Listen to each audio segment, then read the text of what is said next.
Today I'm sharing my Galaxy Memory Jar DIY project, which is inspired by the Korean drama My Love from the Start, which is why you will see a heart in my galaxy. One of the biggest takeaways from the drama for me is to value the precious memories that you spend with whoever or whatever matters to you the most. So this will be my memory jar where I will be writing down things that I appreciate on a day-to-day basis.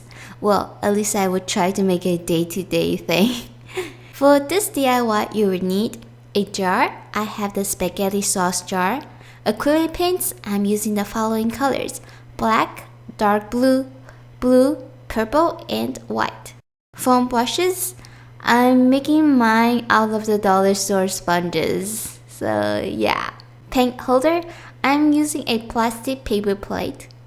Clear acrylic sealer, which is optional. You will need a brush as well.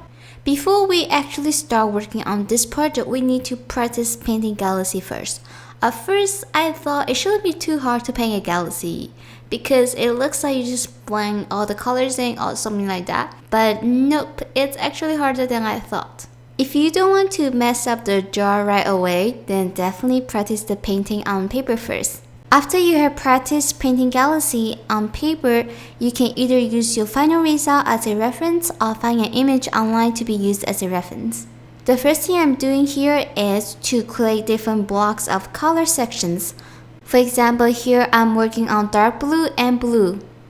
I'm using a foam brush for each individual colors.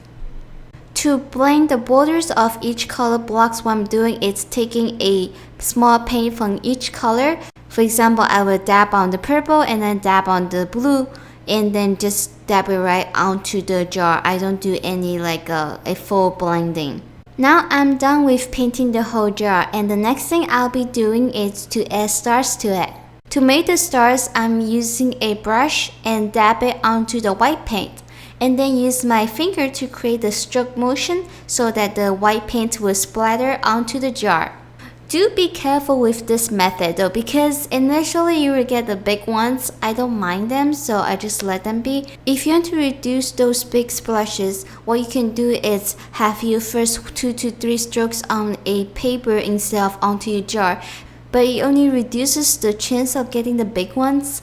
I don't know a way to completely take away those big ones. So instead of a star, I'm making a heart on my galaxy jar because it's my love from the start, so I emphasize on the love part.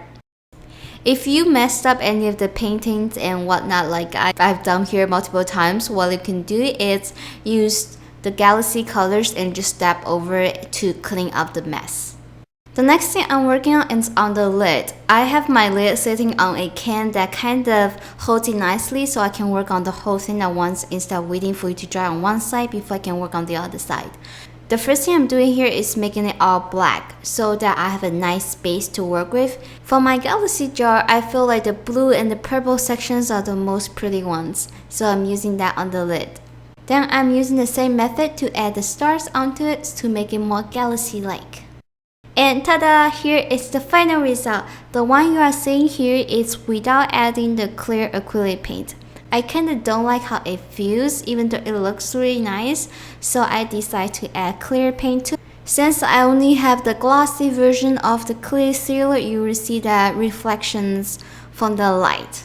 So that's why I said that it's optional whether you add the clear acrylic sealer to it or not. I add it for extra protection because I don't really trust myself to not scratch my galaxy by accident if I don't have the sealer on.